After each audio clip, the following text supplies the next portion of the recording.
So if you think about the kids who come to you, and you think about developing this Carfax and all the kids who come, and you're able to see a change in individual kids and then groups of kids as they move through your programs, and you really understand who they are and how their interests have changed, and are they going to school more, and what's going on with them. To me, that's the kind of data that you really want to have, and that's the kind of data you really want to know.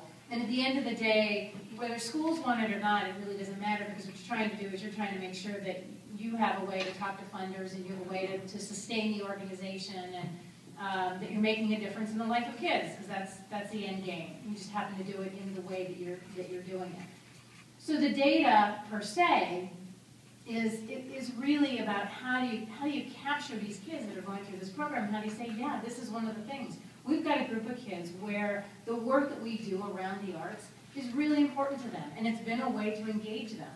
And we know it because this is what we've seen as they have come through our programs, and this is the way these kids have changed, and this is the way that they've, maybe they're going to school more, maybe they're doing more, maybe they've gotten involved in other things around town, but you've opened up and you've introduced them and you've engaged them in some way, and you have this Carfax. I'll have to say it's my words, not theirs, but that's what we're trying to think about in town as we think about all kids, and how do all kids have this thing where we can get on a computer. We're talking about actually systems where you can actually get into a computer and you know exactly how, where that kid's been and the kids that haven't been anywhere. But we're very clear that they need certain things in order to be contributing citizens. And this is one of the things that they need. Probably multiple things that they need. But that's what you're going to have to start to think about, is how do you start looking at that kind of data. So I just want to be clear in what I'm hearing, that maybe when we think about accountability at Springboard, the central issue isn't about some sort of global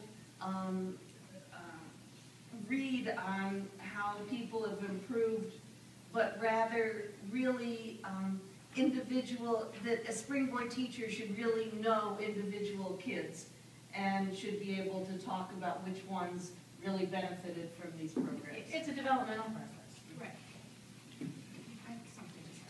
Right. So, and I can tell you that this is absolutely doable if a program is committed and rooted in a school over time. Because the only way a teaching artist knows a child is to go back week after week. And that said, I do have a question for you. Let's say I had a roster. I have my roster of my kids. I see, 10 kids 4 times a day. I'm there 4 hours. I've got a name, I've got their names written down. And every time I'm there for an hour, I take some time and I just write up what happened. It's it's just documentation. Comments maybe, things I've noticed, bits and pieces, and in sort of academic terms we'd say qualitative data that I have on every child who's come through the program, which many Springboard artists do have, or could have. Is that a way sort of building this sort of document, this sort of paper trail, a data trail? It's not Carfax, but you know what? There's nothing against plugging in the MAP score before the program and after the Springboard program. We can track that. But what I'm hearing Carole say about the Carfax is that it's about an individual vehicle. It's not about everybody on the lot. No, but let's say I know student, A, and I've been meeting, and I've been around since 2nd grade, 3rd grade, 4th grade. I would eventually accrue. There would be sort of an accretion of data, with and without MAP scores. Lots of stuff, but it follows the child. Ty, would that be useful from a school perspective? Yes, it would be.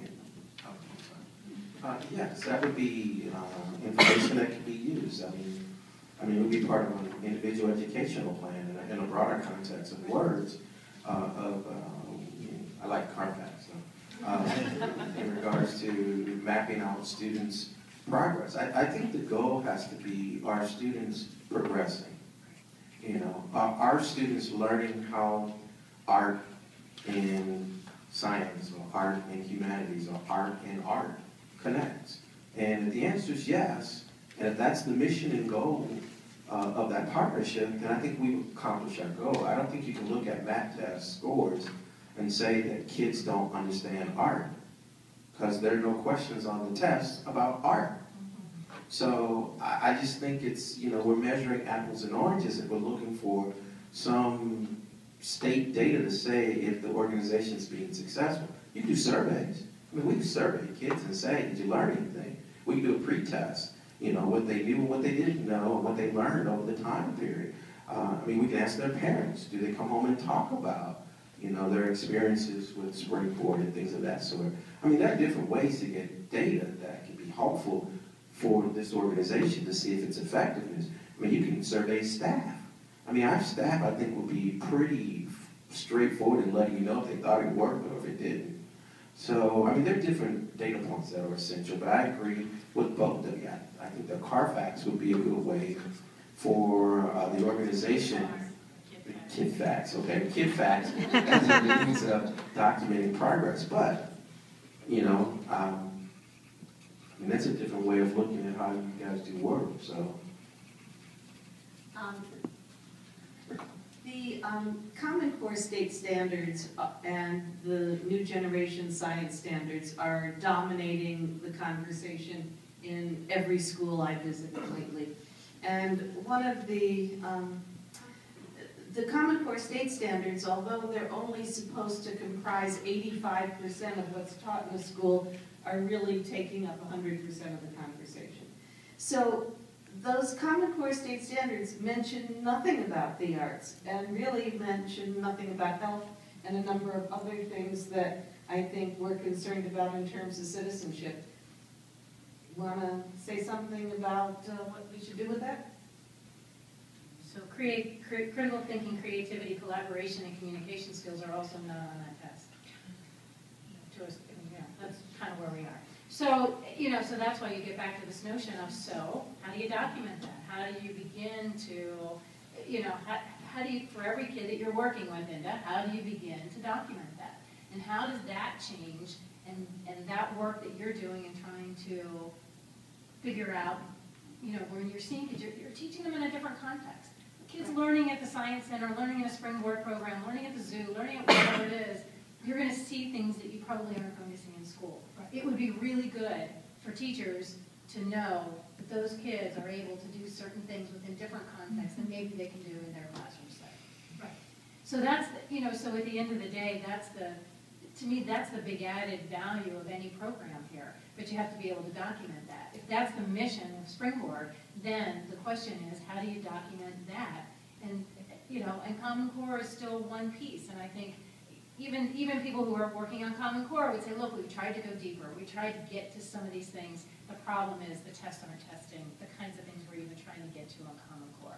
So you're doing it through the art, science, and humanities, but the fact is that your real goal here is critical thinking, creativity, collaboration, communication skills.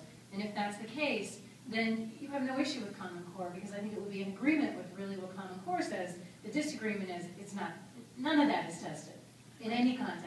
So that's what it behooves you, I think, to begin to document those kinds of things and that kind of change that you see as kids develop and as kids go through these programs.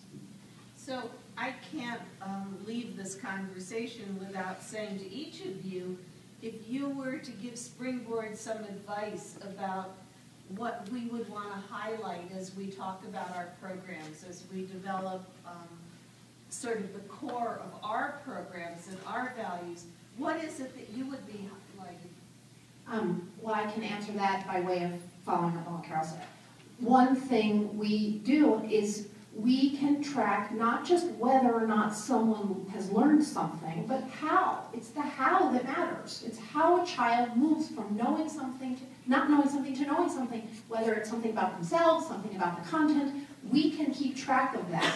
So I guess the first piece, to answer Wendy's question, what can Springboard do to sort of spread the message of our own mission? That is your question, sort of advocate for our own mission. Yeah. So what you're saying is what Springboard should be doing, I'm asking for some advice, is... Well, my advice is I would strongly suggest that Springboard specialists receive a kind of training and education in this kind of documentation we're talking about. Because not just because it makes them better teachers, which it does, But it also then serves the organization, because then you create this body, this evidential body of documents and things that are made, and the bearing of witness, the bearing witness in the classroom. That happens at the Springboard instruction level, the specialist level. And to kind of amp that out to the larger community, there's nobody else who can do it but the teaching artist.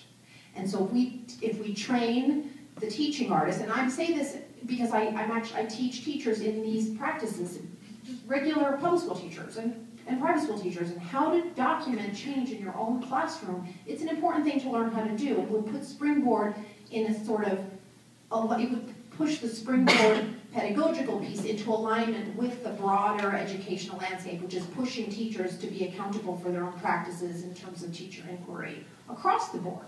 So we wouldn't be so out of whack. Ty, one of the things that we ask for from schools is that they pay some of their resources. They use some of their money to support our programs. So what is it that would make us worth paying for in that sense? I go back to what I said. I mean, there's a lot of conversation about Common Core. Common Core does not test these items, as my colleagues have said. We're paying for expertise in helping to make the connections between the arts and education. I mean, our teachers, you get a teaching degree in science of teaching or art of teaching.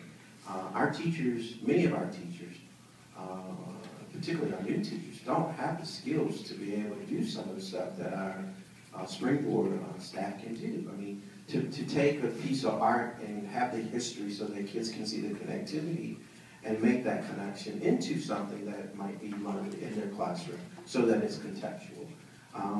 Our teachers might be able to give them the information historically, the curriculum and the resources that our district provides, but not necessarily that background in the art of art or the art of writing.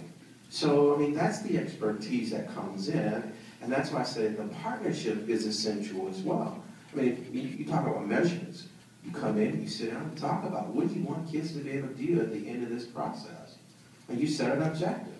That's measurable. Did you meet your objective? That's something you can write out. It's a partnership. Both groups are talking about what they think they can get out of it. And it doesn't just have to be about student outcomes. It can be about the adults' outcomes as well. What is it as a teacher I want to learn that will make me a better teacher in the long run as well? And so I think those are some things. And so I guess, I don't know if you guys have that system in place, but maybe you ask for some kind of accountability structure of the outcomes developed. When you make a partnership with Hazelwood, what is it that you want to see as an outcome to see if it's effective? So when we meet with the organization to plan, we say, this is what we think you can do to help us as an organization be successful. And here's an opportunity for you to show us how to do it. Because when you guys leave, somebody has to continue to do that if it's going to be something sustainable. If it's just come in and play and go, and it's great for the class that got it, or the teacher that got it, but it's not good for the organization in the long run. So I think we need to think long term, what is it that we want to be an outcome? And how do we put structures in place to see if we hit those objectives? Because all of these things are not there. They're implied. Critical thinking is implied on the test, but it's not something that you measure. But I can see critical thinking of kids with an activity or a writing process because I can walk them through the entire writing process. The state's not going to see that. They'll see the outcome of that test, but they're not going to see the thinking and the planning and the pre-test, the conversations that's going to take place with kids about why do you think this is in place and that. None of that's part of the test. It's just, here's the outline that I wrote. Here's the outcome of my test. And those who are evaluating the test are making judgments about what they think kids can do or the background knowledge that they bring into it.